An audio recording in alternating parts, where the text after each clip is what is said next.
باللہ من الشیطان اللعین الرجیم بسم اللہ الرحمن الرحیم الحمدللہ رب العالمین والصلاة والسلام علی اشرف الانبیاء والمرسلین سید الاولین والآخرین شفیع المذنبین ابی القاسم محمد وخاتم النبیین واہل بیتہ الطیبین الطاہرین المعصومین المظلومین المنتجبین ولعنۃ اللہ علی اعدائہم اجمعین اما بعد فقد قال اللہ سبحانہ فی کتابہ المبین وہو اصدق الصادقین بسم اللہ الرحمن الرحیم سنورہم آیاتنا فی الآفاق وفی انفسہم حتی یتبین لہم انہ الحق۔ صلوات پڑھیں محمد و آل محمد۔ عزت مآب علی جناب مولانا سید کلب جواد صاحب قبلہ، دیگر علماء کرام، معزز حضرات و سامعین، شورا حضرات، تمام تعریفیں پروردگار عالم کے لیے اور بے پناہ درود و سلام رسول اسلام اور ان کی پاک و پاکیزہ آل کے لیے۔ میں آپ تمام مومنین کو حضرت عباس کی ولادت کے اس مخصوص موقع پر مبارکباد پیش کرتا ہوں اور دعا کرتا ہوں کہ بانی جشن جناب میثم رضوی صاحب پروردگار عالم ان کی توفیقات میں مزید اضافہ عطا کرے، ان کی صحت عزت و آبرو میں اضافہ عطا کرے، انہیں کوئی غم نہ دے سوائے غم شبیر کے، کہ جس خلوص کے ساتھ، جس جذبے کے ساتھ، جس نیک نیتی کے ساتھ یہ اتنا عظیم اہتمام کرتے ہیں، یقیناً اس کی جزا جناب سیدہ اپنی بارگاہ سے انہیں عطا کریں گی۔ پروردگار عالم ہمارے ہر قوم کے نوجوان کو اور مومن کو یہ توفیق عنایت فرمائے کہ ہماری زندگی گزرے تو اسی در پہ گزرے اور موت آئے تو اسی در پہ آئے۔ آج آپ لوگوں نے یہ ثابت کر دیا کہ ہماری قوم وہ قوم ہے کہ جو غم منانے کا طریقہ بھی جانتی ہے، خوشیاں منانے کا سلیقہ بھی جانتی ہے۔ یہ حضرت عباس کا علم آپ لوگوں کے سامنے ہے، جو اس بات کا ثبوت ہے، جو اس بات کا اعلان کر رہا ہے کہ دیکھو حسینیت زندہ ہے، یزیدیت مر چکی ہے۔ ہر مملکت کا ایک نشان ہوتا ہے، جب وہ نشان اس مملکت سے منسوب ہو جاتا ہے تو اس نشان کی عزت کرنا اس مملکت کی عزت کرنا ہوتا ہے، اور اس نشان کی توہین کرنا اس مملکت کی توہین کرنا ہوتا ہے۔ ہندوستان ایک مملکت ہے، یہ ترنگا جب تک مملکت ہند سے منسوب نہیں ہوا تھا قابل عزت نہیں تھا، قابل احترام نہیں تھا، لیکن جب یہ ترنگا مملکت ہند سے منسوب ہو گیا تو اب قانون کی نقطہ نظر سے آپ اس کی توہین نہیں کر سکتے، اہانت نہیں کر سکتے، گولی داغ نہیں کر سکتے، اپنے قدموں ترے لوند نہیں سکتے، اس لیے کیونکہ ترنگے کی عزت کرنا مملکت ہند کی عزت کرنا ہے، اور ترنگے کی توہین کرنا مملکت ہند کی توہین کرنا ہے۔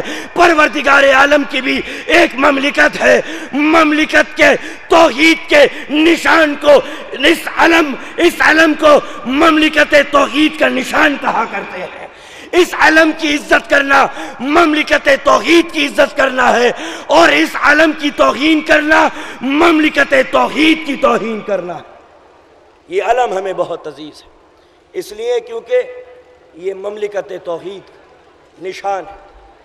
پروردگار عالم کی بھی ایک مملکت ہے، اس کی ایک سلطنت ہے، اس کا بھی ایک نشان ہے۔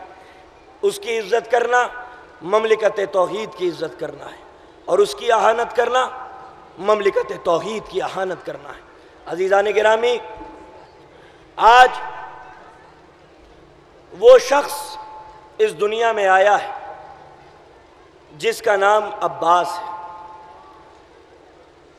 علی کا علی بیٹا عباس اس دنیا میں آیا یہ کوئی معمولی شخصیت نہیں ہے، یہ وہ بشر ہے، یہ وہ شخص ہے، یہ وہ عباس ہے، یہ وہ قمر بنی ہاشم ہے کہ اگر بشر علی جیسا بھی ہو اور عباس جیسا شخص چاہتا ہو تو علی جیسے بشر کو بھی نماز شب کا سہارا لینا پڑتا ہے، تب جا کے کہیں عباس آغوش علی میں آتا ہے۔ علی کوئی معمولی شخص نہیں، عباس کوئی معمولی شخص نہیں۔ دیکھیے، بدصورت لوگوں میں خوبصورت بننا بہت آسان ہے، کنجوس لوگوں میں سخی بننا بہت آسان ہے، مگر حسین لوگوں میں خوبصورت بننا بہت مشکل ہے۔ سخی لوگوں کے درمیان سخی بننا بہت مشکل ہے۔ میں اگر شری لنکا چلا جاؤں تو بہت خوبصورت سمجھا جاؤں گا، لیکن اگر کسی اور ملک میں چلا جاؤں جہاں کے لوگ بڑے خوبصورت ہوتے ہیں تو وہاں ہماری دال نہیں گلے گی، اس لیے کیونکہ بدصورتوں میں خوبصورت ہونا آسان ہے، خوبصورتوں میں خوبصورت ہونا بہت مشکل ہے۔ آج اس شخص کی ولادت ہوئی ہے جو قمر بنی ہاشم ہے، آج اس شخص کی ولادت ہوئی ہے جو قمر بنی ہاشم ہے، جہاں نور الہی کی تجلی حسین کی شکل میں موجود ہو، جہاں جناب علی اکبر رسول اللہ کی شبیہ موجود ہو، وہاں بنی ہاشموں کے درمیان بنی ہاشم کا چاند بننا عباس کی شخصیت کا خاصہ ہے۔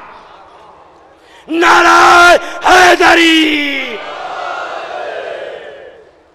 کنجوسوں میں سخی بننا بہت آسان ہے، مگر سخی لوگوں میں سخی بننا حضرت عباس کی شخصیت کا خاصہ ہے۔ حضرت عباس اگر علی مظہر صفات الہی ہے تو حضرت عباس مظہر صفات علی، ہر وہ صفت جو مولا کائنات میں موجود ہے وہ صفت حضرت عباس میں موجود ہے۔ حضرت کی ایثار و قربانی، فداکاری، جانثاری، زہد و تقوی، عصمت و عدالت، شجاعت و بہادری، رحم و حرم و بلباری، عفو و بخشش، غیرت و سخاوت، جملہ صفات کے وارث ہیں حضرت عباس۔ لیکن ایک صفت حضرت عباس کے اندر ایسی ہے جو تھوڑی سی مختلف ہے، جو تھوڑی سی منفرد ہے۔ مولا کائنات شجاع اول کہ جس نے 80 جنگوں کے فتح کا سہرا اپنے سر پہ باندھا تھا، مولا کائنات کی شجاعت کا یہ عالم تھا کہ جنگ خیبر ہے، مولا کائنات گھوڑے پر بیٹھے ہوئے، مرب آیا، وار کیا،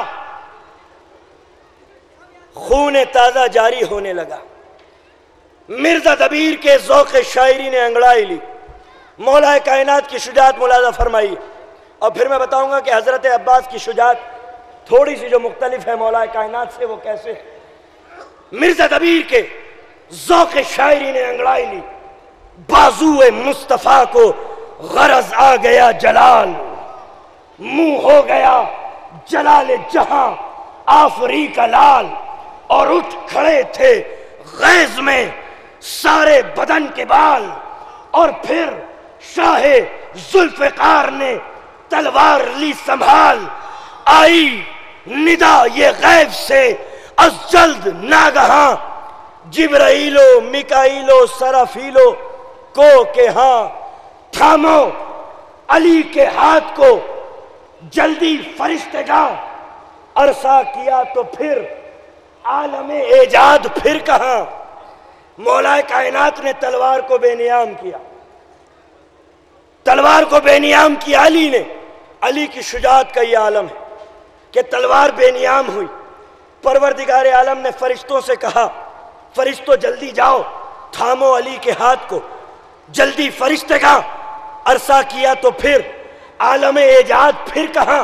اگر تم نے دیر کی تو پھر کائنات کے اندر عالم ایجاد کا تصور باقی نہیں رہے گا۔ تھامو علی کے ہاتھ کو، جلدی فرشتگاں، عرصہ کیا تو پھر عالم ایجاد پھر کہاں۔ اب میرا ہاتھ سمجھیو حیدر کے ہاتھ کو، بس ایک ضرب کافی ہے اس کائنات کو۔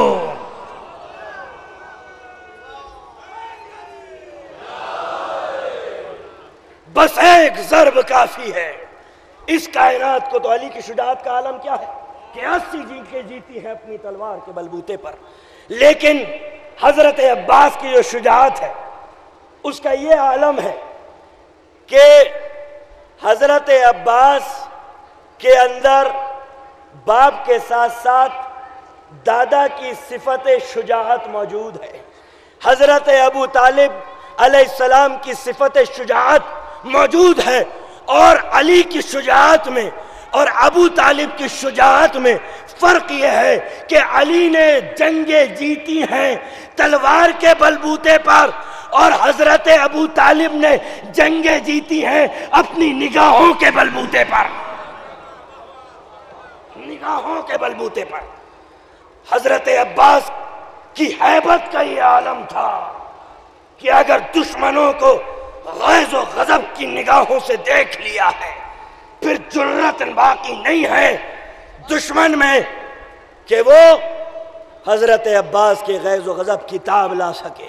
شب عاشور بنا اعلان جنگ 30,000 کا لشکر عرض کربلا کو دہلاتا ہوا ایک ساتھ چلا، سرحد پہ علی کا شیر موجود تھا۔ جب اس سیل رواں کو آتے ہوئے دیکھا تو علی کے شیر نے آواز دی، جو جہاں ہے وہ وہیں رکا رہے، خبردار اگر کسی نے سرحدوں کو عبور کرنے کا ذوق و شوق پالا تو پھر باغیوں کو ہماری بارگاہ میں پناہ نہیں ملتی ہے۔ بندوں سے دریا رک جایا کرتے ہیں، لیکن اگر ظلم کے سیل رواں کو کسی نے روکا ہے تو وہ ایک حضرت عباس کی آواز نے روکا ہے۔ حضرت عباس نے ایک اخلاقی سرحد کھیل دی، پھر کسی شقی میں اتنی جرأت اور ہمت نہیں تھی کہ اس اخلاقی سرحد کو عبور کر سکے۔ حضرت عباس کی شجاعت کا یہ عالم۔ لیکن آج دعوت فکر و نظر ہے، حضرت عباس کی زندگی سے ہمیں سبق حاصل کرنا ہے۔ کس چیز کا سبق حاصل کرنا ہے؟ توجہ چاہتا ہوں آخری آدمی تک۔ کس چیز کا سبق حاصل کرنا ہے؟ جرأت کا، غیرت کا، مروت کا اور وفا کا۔ حضرت عباس کی شخصیت سبق دے رہی ہے اپنے چاہنے والوں کو کہ دیکھو، جب قوم کے اندر غیرت اور مروت ختم ہو جاتی ہے تو پھر ہمیشہ وہ قوم محکوم بن کے رہتی ہے، وہ قوم حاکم بن کے رہتی ہے کہ جن کے اندر جرأتیں پائی جاتی ہیں، ہمت پائی جاتی ہے، اولے العزمی پائی جاتی ہے، غیرت پائی جاتی ہے، شجاعت پائی جاتی ہے، سخاوت پائی جاتی ہے، اور وہ قومیں دفن ہو جاتی ہیں، کفن لپیٹ دیا جاتا ہے ان قوموں کے اوپر کہ جن کے اندر غیرت نہیں ہوتی۔ آپ کو معلوم ہے کہ جب گاؤں کے اندر چور آتا ہے تو چور دیکھنا چاہتا ہے کہ گھر والے سو رہے ہیں کہ جاگ رہے ہیں، تو گاؤں کے اندر چور یہ کام کرتا ہے کہ کنکڑی پھینکتا ہے، اگر اس کے نتیجے میں کوئی حس اور حرکت کی آواز آتی ہے تو چور سمجھ جاتا ہے کہ گھر والے بیدار ہیں، لیکن اگر کنکڑی کے نتیجے میں کوئی حس اور حرکت کی آواز نہیں آتی تو چور اور ڈکیت سمجھ جاتا ہے کہ گھر والے سو رہے ہیں۔ اسی طریقے سے قوم کی نبضیں ناپنے کے لیے سیاستیں اور حکومتیں ان کی اوقاف پر، پراپرٹیز پر حملہ کرتی ہیں، ظالموں کو بٹھاتی ہیں، مکاروں کو بٹھاتی ہیں، بےمانوں کو بٹھاتی ہیں کہ اگر قوم میں غیرت ہوگی تو اٹھ کھڑی ہوگی، اور اگر غیرت مر گئی ہوگی خاموش ہو جائے گی، اپنی مملکت اور سلطنت کو لٹتا ہوا دیکھتی رہے گی۔ یہ سیاست کا حربہ ہوا کرتا ہے کہ قوم جاگ رہی ہے یا قوم بیدار ہے۔ ہم نے حضرت عباس کی شخصیت سے یہی سبق حاصل کیا ہے کہ کچھ بھی ہو جائے ہم جرت کا ساتھ نہیں چھوڑیں گے، ہمت کا ساتھ نہیں چھوڑیں گے، غیرت کا ساتھ نہیں چھوڑیں گے، مروت کا ساتھ نہیں چھوڑیں گے۔ اس لیے کیونکہ حضرت عباس کی زندگی یہ بتاتی ہے کہ دیکھو ایک طرف تمہارے سامنے لاؤ لشکر ہوگا، حاکم ہوگا، تخت ہوگا، سلطنت ہوگی، اقتدار ہوگا، جاؤ حشم ہوگا، اور دوسری طرف تمہارے سامنے حق ہوگا جو تنہا ہوگا، اکیلا ہوگا، مظلوم ہوگا۔ اب یہ دیکھنا ہے کہ تم واقعی میرے کردار پر عمل کرتے ہو یا نہیں کرتے ہو۔ اگر میرے کردار پہ عمل کرتے ہوگے تو مظلوموں کا ساتھ دو گے، میرے کردار پر عمل نہیں کرتے ہوگے تو مملکت اور حکومت کا ساتھ دو گے۔ یہ حضرت عباس کی زندگی کا درس ہے کہ ایک طرف حضرت عباس کے سامنے لاؤ لشکر تھا، حکومت تھی، سلطنت تھا، یہاں تک کہ امان نامہ حضرت عباس کے پاس پہنچا ہے کہ اے عباس، اے فرزند علی، تمہیں امان ہے۔ حضرت عباس نے امان نامہ چاک کر دیا یہ کہتے ہوئے کہ فرزند رسول کو امان نہیں ہے اور مجھے امان ہے، یہ عباس کو گوارا نہیں ہے۔ حضرت عباس کا جو محاذ ہے وہ یہی محاذ ہے کہ حضرت عباس نے کبھی حق کا ساتھ نہیں چھوڑا، چاہے کچھ بھی ہو جائے، چاہے خون کے گھونٹ کیوں نہ پینے پڑے۔ حضرت عباس نے ہمیشہ امام حسین کا ساتھ دیا، اس لیے نہیں کہ امام حسین حضرت عباس کے بھائی تھے، اس لیے کیونکہ حضرت عباس جانتے تھے کہ امام حسین حق ہے، امام حسین حق ہے۔ امام حسین کا جو مقصد تھا، امام حسین کی جو تحریک تھی، اس کا تعین کرنے والے ہم لوگ نہیں ہوتے۔ خود امام حسین نے جو منی کے میدان میں خطبہ دیا ہے اس میں یہی بیان فرمایا تھا، لوگوں میں اس لیے نہیں جا رہا کہ فتنہ اور فساد ہو، میں اس لیے جا رہا ہوں کہ تم میں کوئی نیکیوں کو نیکی کہنے والا نہیں، تم میں کوئی برائی کو برائی کہنے والا نہیں، میں امر بالمعروف اور نہی عن المنکر کے لیے جا رہا ہوں۔ جب سماج امر بالمعروف اور نہی عن المنکر چھوڑ دیتا ہے تو قوم بنی اسرائیل بن جاتی ہے اور لیڈر فرعون بن جایا کرتا ہے۔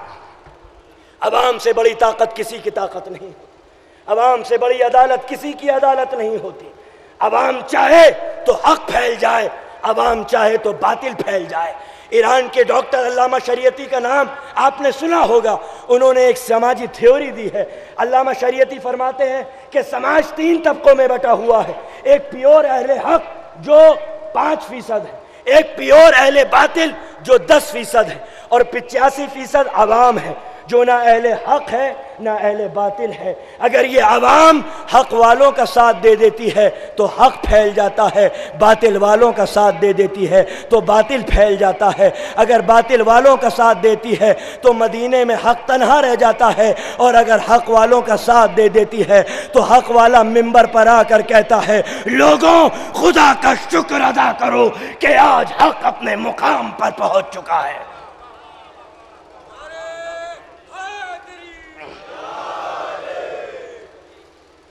تو عوام کی ذمہ داری ہوتی ہے۔ حضرت امام حسین نے اور جناب عباس نے جس تحریک کا آغاز کیا اس کا مقصد یہ تھا کہ جو قوم سو رہی ہے، وہ قوم کے جس کے اندر جرتوں کا فقدان ہو چکا ہے، وہ قوم جو اپنے حقوق کو نہیں پہچانتی ہے، ان کے شعوروں کو مہمیز کیا جائے، ان کے ضمیروں کو جھنجھوڑا جائے تاکہ وہ حق اپنا پہچان سکیں، تاکہ وہ ظلم کو برداشت نہ کریں، تاکہ وہ ظلم کو قبول نہ کریں۔ اگر عوام نے ظلم کو قبول کر لیا تو پھر ملک کے اندر ظلم پھیل جائے گا، اور عوام نے اگر حق کو قبول کر لیا تو ملک کے اندر حق پھیل جائے گا۔ ہماری ذمہ داری ہے، ہماری ذمہ داری ہے۔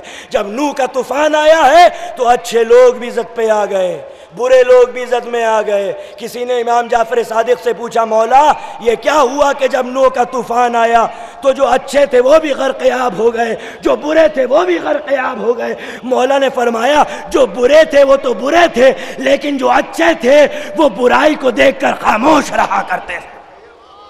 سالے نبی کی اونٹنی کے پیر 12 لوگوں نے کاٹے مگر عذاب پوری قوم کے اوپر آ گیا، اس لیے کیونکہ یہ اس عمل سے راضی تھے، یہ اس عمل سے راضی تھے۔ وَلَعَنَ اللَّهُ أُمَّةً قَتَلَتْكَ وَلَعَنَ اللَّهُ أُمَّةً ظُلِمَتْكَ وَلَعَنَ اللَّهُ أُمَّةً سَمِعَتْ بِذَلِكَ فَرَضَيْتَ بِهِ لعنت ہو جس نے ظلم کیا، لعنت ہو جس نے قتل کیا، اور لعنت ہو جو لوگ خاموش رہے اور اس عمل سے راضی رہے۔ حدیث قدسی ہے، یہ حدیث قدسی ہے، زیارت وارثہ معصومین سے منقول ہے۔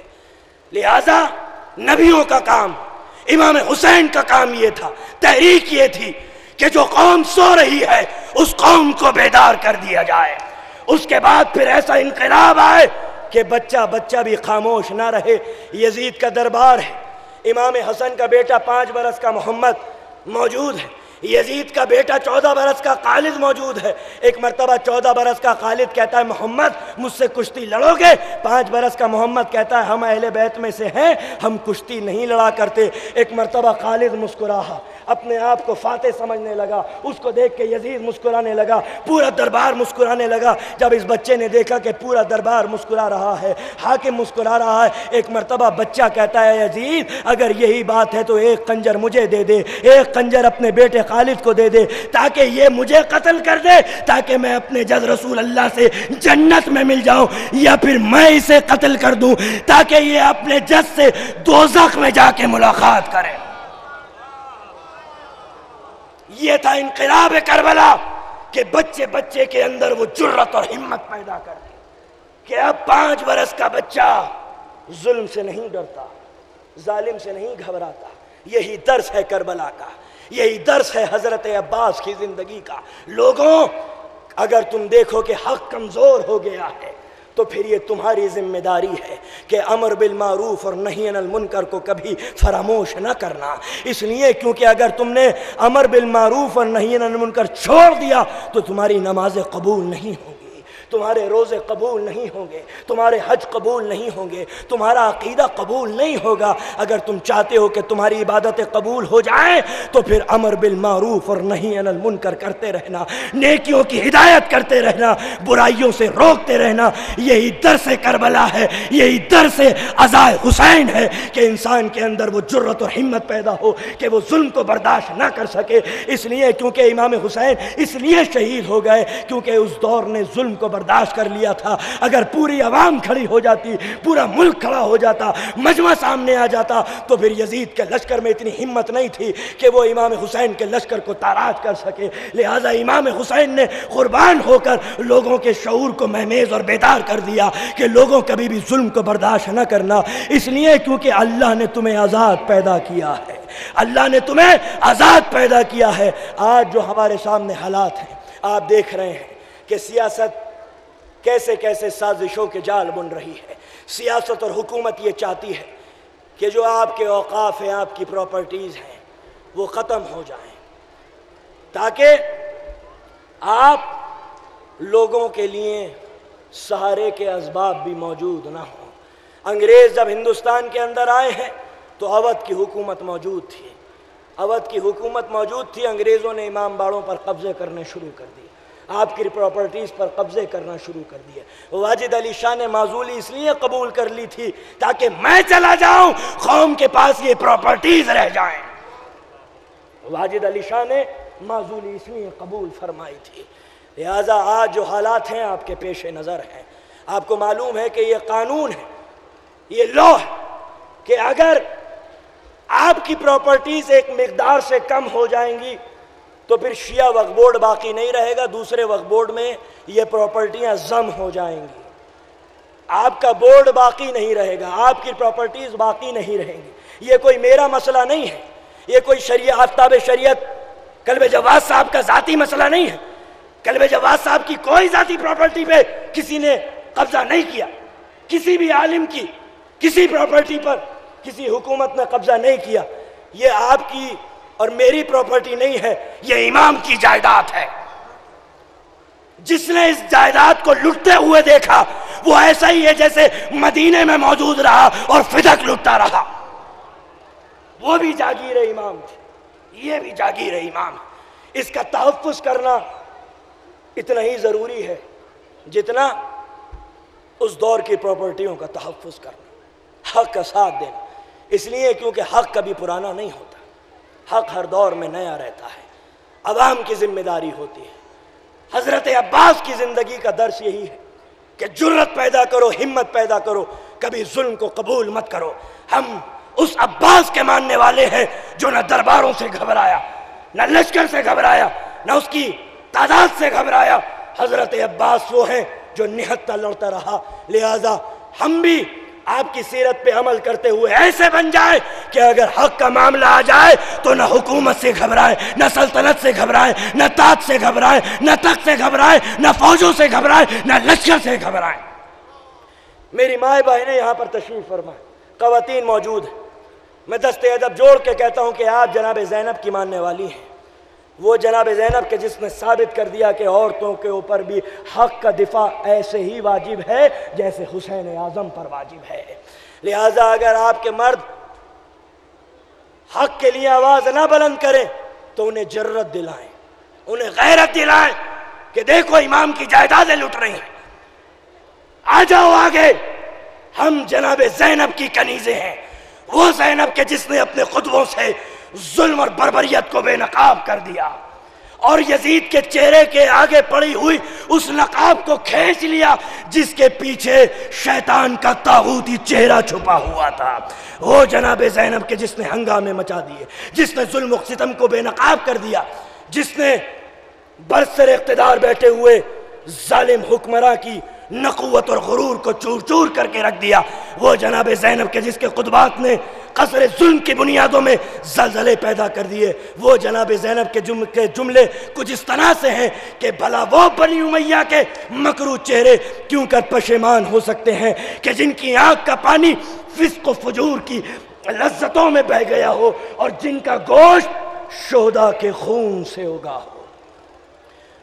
آج کا تقریر کا یہی پیغام ہے کہ حضرت عباس کی سیرت پہ عمل کرتے ہوئے ہم اپنے اندر جرت، ہمت اور غیرت پیدا کریں تاکہ ہم سر اٹھا کے جی سکیں۔